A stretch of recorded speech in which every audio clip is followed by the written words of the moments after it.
जब भी हम गूगल शीट का उपयोग कर एप्स स्क्रिप्ट के द्वारा कोई एप्लीकेशन बनाते हैं और उस HTML सर्विस का यूज़ कर जब उस एप्लीकेशन को एग्जीक्यूट करते हैं ब्राउज़र पर, तो हमें जो भी हमने कोड लिखा है वो हमें इस तरह से दिखाई देता है और प्रॉपर वो डेटा को डिस्प्ले भी कराता है और हमने जो जो कोड लिखे हैं वो सब चलते हैं।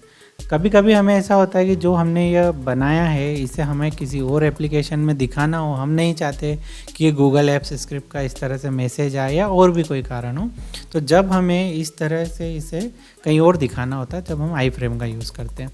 जब आई फ्रेम का यूज़ करते हैं तो आपने अधिकतर देखा होगा कि कुछ इस तरह से रिफ्यूज़ टू कनेक्ट कर एक मैसेज आता है और हम हमारे कोई भी प्रोजेक्ट को आई फ्रेम में HTML में अगर आई फ्रेम लगा कर चलाते हैं तो नहीं चला पाते।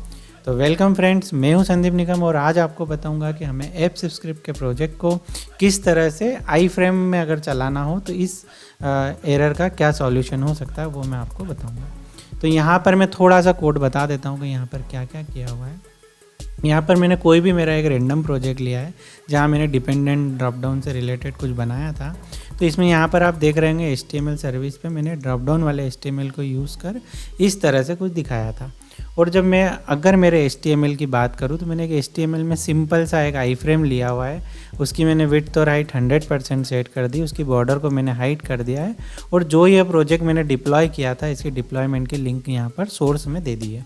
इसके बाद जब मैं इसे एग्जीक्यूट कर रहा हूँ तो मुझे इस तरह से एग्जीक्यूट होने पर कनेक्ट टू रिव्यूज़ का मैसेज आता है और मैं इसे कनेक्ट नहीं कर पाता हूँ। यदि आप भी इस तरह का कुछ कर रहे हैं और आपको इस तरह की प्रॉब्लम आ रही है तो आपको क्या करना होगा कि सबसे पहले आपने जो कोड लिखा है इस कोड में आपको यहाँ पर कुछ ऐड करना होगा। तो मैंने यहाँ से सेमीकोलन हटाया और मैंने यहाँ पर पेस्ट किया।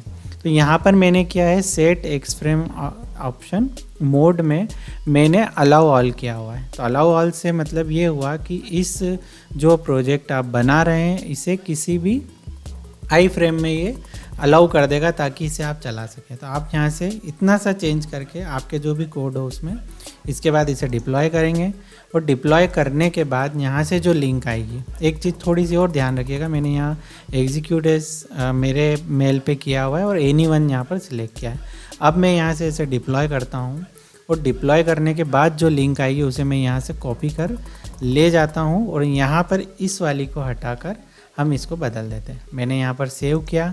अब मैं वापस से यहाँ पर आकर इसे रिफ़्रेश करता हूँ। तो जैसे ही मैं रिफ़्रेश करूँगा तो जो भी हमने चेंजेस किए थे वो सेम जैसे वहाँ दिख रहे थे सेम ऐसे वर्किंग करने लग जाएंगे।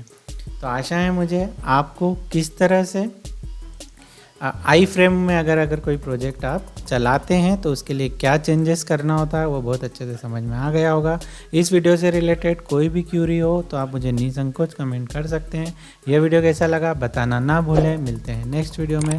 Thanks for watching.